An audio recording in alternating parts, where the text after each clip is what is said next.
Gideon Moy, and he says that, you know what, the high school learners are not enemies of the state. The young girls of Butere are not enemies of the state, but daughters of this nation. Rather than being punished for speaking the truth through art, they should actually be celebrated. And now we're seeing a spiraling of this whole thing out of whack. And the question then remains, what will happen in the near future when you say, are we going to stifle creativity, even though we are using, and for the longest time, whether it's art, whether it's music, whether it's drama, whether it's poetry, whether it's dance, they've all been used as forms of expression across board, expressions of love, expressions of community, expressions of governance, over and over and over again. There is something that is scaring somebody, and we don't know who it is. We don't know who's given the order, but this is why we say, dear Mr. President, it doesn't look good right now. It doesn't look good at all. So, dear Mr. President, a minute ago was too late to open and say something about what's going on. Unless there was something untoward that was going to happen, that the stoppage of this in the manner in which we see was going to be the solution. Unless for that, there should be a stop to all of this, where we have tear gas being lobbed at children. No, I think we've dropped the ball. Where we see children who've come to express their art through a festival which has been 63 years in the running. Do we do that for children? Do we put a cover of fear and darkness over what could be other performances today and into the next coming days? Or for goodness sake, into the next coming of years? Who's doing this? Somebody's giving the order. And dear Mr. President, we can actually ask you to stand up and stop this. Yeah, Mr. President, all that is needed, as I said, is to just say stop. I mean, when we talk about this performance, it started from the very basic level. It started from a level where at the county, talk about within the regional areas, and police officers were around to make sure that security was provided for these very same girls that today you are lobbing tear gas against. I mean, Mr. President, you lead this country, you lead the institutions that govern drama. We talk about the Teacher Service Commission, we talk about the Ministry of Education. CS Ogamba, where are you in this? We want to see you stand up and give a position on why this is happening and why it was even cancelled in the first place. We cannot continue like this because those girls are traumatized, and we cannot continue like this. Dear Mr. President, there are periods in the history of every country, as it is in the history of mankind, where certain events are the pivotal point at which you can actually determine when things are falling apart. A situation where young Kenyans are being targeted by police who have canisters full of tear gas. This is absolutely and completely unheard of. There are chain reactions that can be forestalled, chain reactions that can be foreseen, chain reactions that can be managed. When an event or an incident involves children, it becomes an emotive matter. Logic sometimes flies out of the window, and people will not logically reason and logically seek to understand a situation. They will be led by their emotions and how they feel. There are very few things that trigger the emotions than things that involve children. Very few. This is an unfortunate situation that must be rectified with utmost speed before it actually spirals off. Mr. President, you see, sorry to bring this part of during your previous campaign when you stood before Kenyans and said, speaking to your former boss, Mr. President, don't come for my children, come for me. Mr. President, today Kenyans are telling you, don't come for our children, protect our children. These are the children of this society called Kenya. And They were performing, rightfully so, under the education curriculum. It is their right to express themselves whichever way the Constitution allows them. Cannot appear as though the office that is supposed to give them that basic right of expressing themselves is the very same institution that is taking that right from them. Mr. President, you must stand and speak. Like Ndu says, a minute, the past minute is a little bit too late. Yeah, Mr. President, the history of this country is replete with examples of mistakes that people in government have made. Yes, there are people and they will and they must make mistakes. It is the way of human beings. But mistakes need not remain mistakes. They can be corrected. But in the correction of matters, time is often of the essence. Indeed. The reason why Kenya is touted by many to be a haven of peace is because of our freedoms, which are enshrined in our constitution. The freedoms with which people speak, the freedom with which people can be contrarian, and the freedom with which we are tolerant of views that are divergent from us. It is something we must hold sacrosanct because it not only defines us, but it sets us apart. Understanding, accommodating, giving time, giving an ear to a contrarian view. It is a hallmark of maturity that surpasses very many other hallmarks. The issue and the debates around our education and the JSS system has arisen because the JSS system involves children and the learning. When one talks about the teachers in the JSS, if they were not teaching the children, their importance would not be as great as it is. So when things about that system, which involves children, seems to be in a state of constant hiccups, then the worry and the concern for the children and what their future holds becomes a central issue and a central matter of discussion.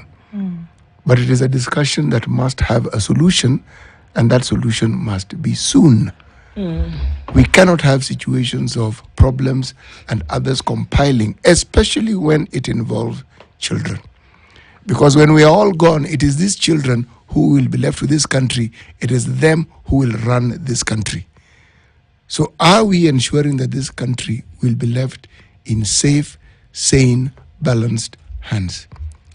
That future is being determined, and you, Mr. President, are in a position to guide that future, to ensure that these children are the children who will make this country even greater than it is today. Dear Mr. President, even in chaos lies a golden opportunity to then show yourself strong. That in this case, we do not know who's done this. We do not know who is behind it, but we do know who holds the highest seat in the land and has an opportunity to sort this out. When we see the most innocent and the most vulnerable in our society being attacked in the manner in which they have been this morning, we then start to ask questions. And then we're gripped with a fear that sometimes is so strong that we do not know what to do with it. Dear Mr. President, there are children who in Nakuru this morning are not really sure about what the future holds. And I'm not talking about this afternoon in terms of whether they'll be able to perform. I'm talking about the future whereby they are not sure what's going to happen if they open their mouths to express themselves in a God-given right. Dear Mr. President, there are children this morning who are wondering what on earth is going on. There are children this morning who are now blinded by the sting of tear gas.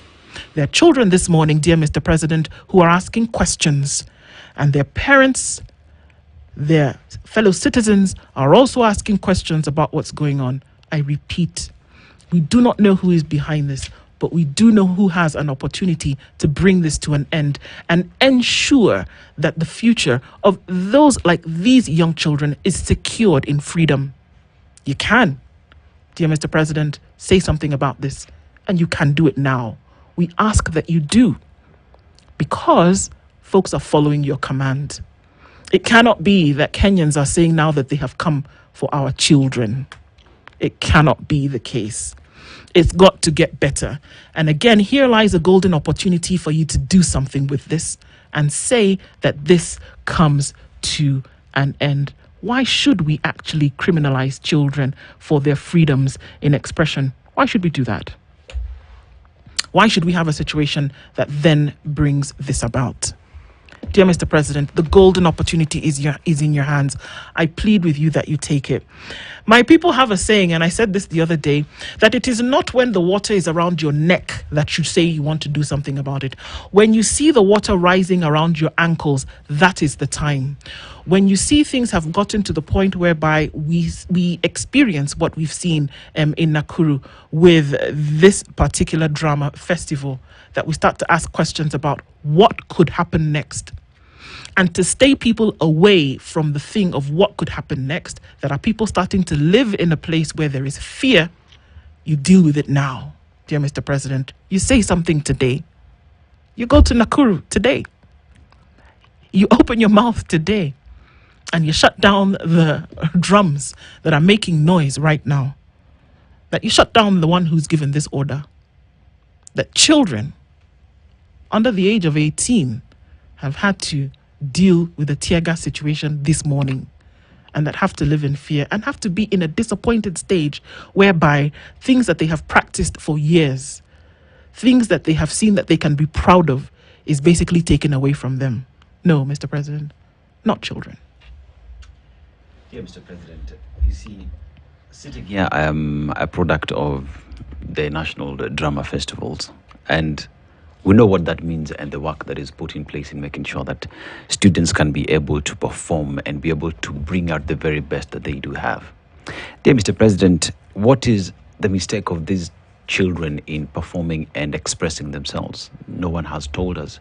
Mr. President, at that point when this performance was being withdrawn from the county, dear Mr. President, perhaps that was the time when you should have asked what was wrong with that. Dear Mr. President, it's a little bit too late because, as we say, parents are saying they have come for our children. And we talk about these children knowing that these children are forming perceptions with regard to the government that there is, with regard to the persons that are supposed to protect them. Because, Mr. President, we speak about a court order that has been issued by the court, which is an arbiter in this republic, where we run to be able to give us a way forward. Mr. President, a court order was given in favor of the school and the students. But, Mr. President, the police, whose sole purpose is to maintain law and order, are busy breaking the law and order.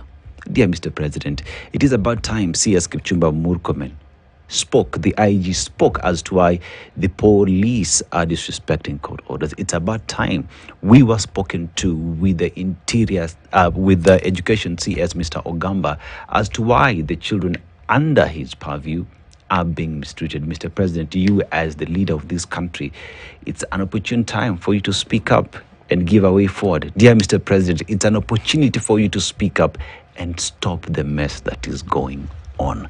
We cannot wait another second, another minute.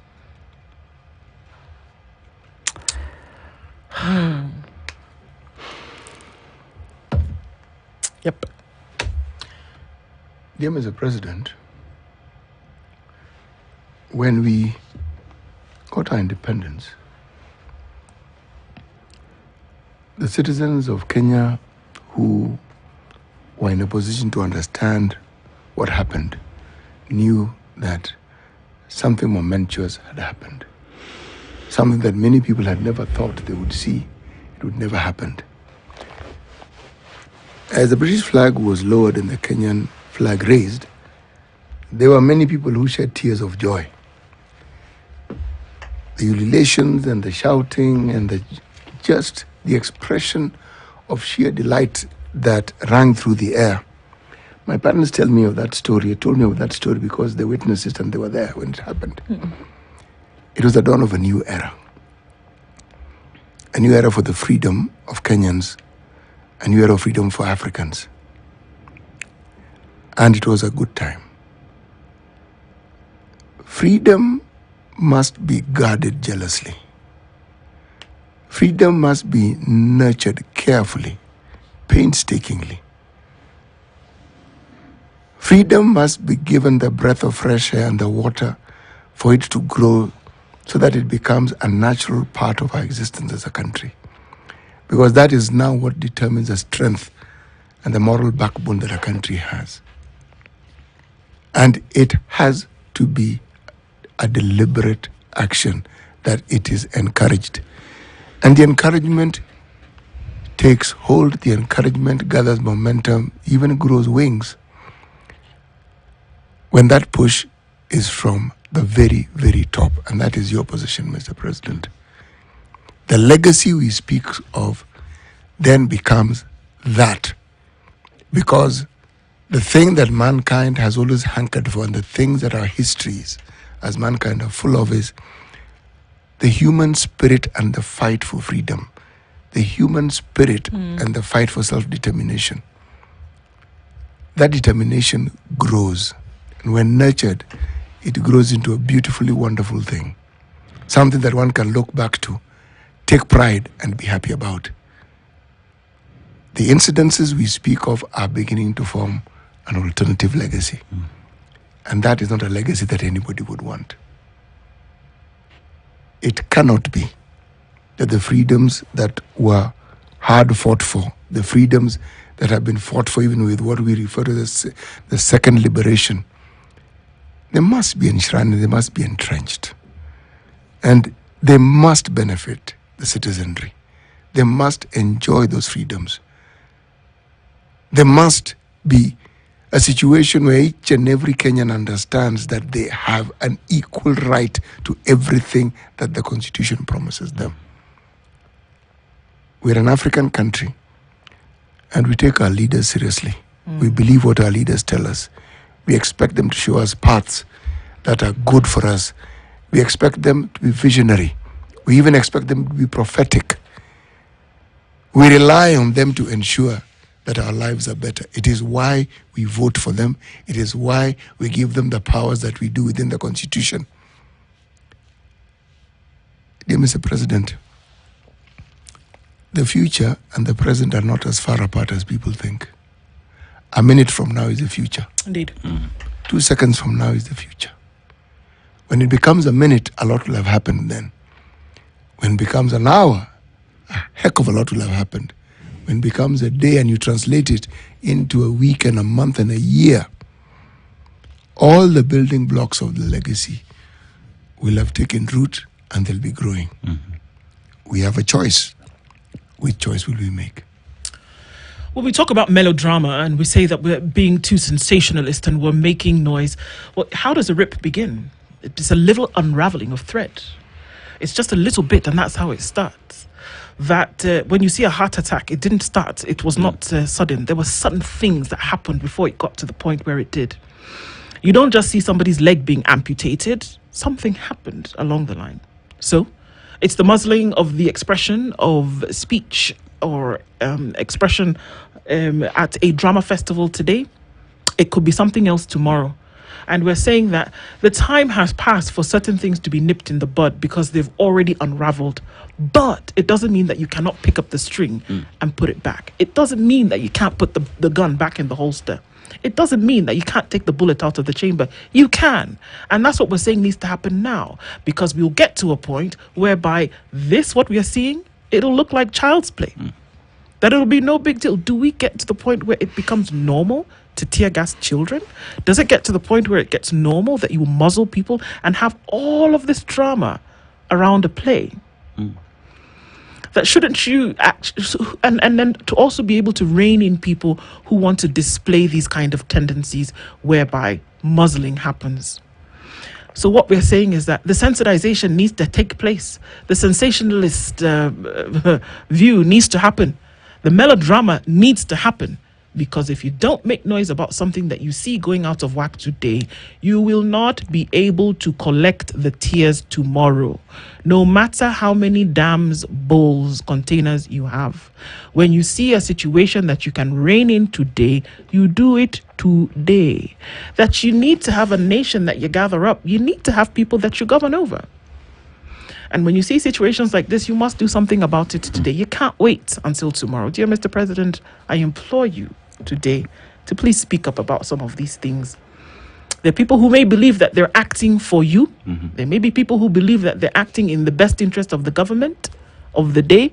But this is what we see. And it doesn't look pretty at all. The optics play a big role. The perceptions also play a big role. There's something that can be done about it. There's something that can be done about it today.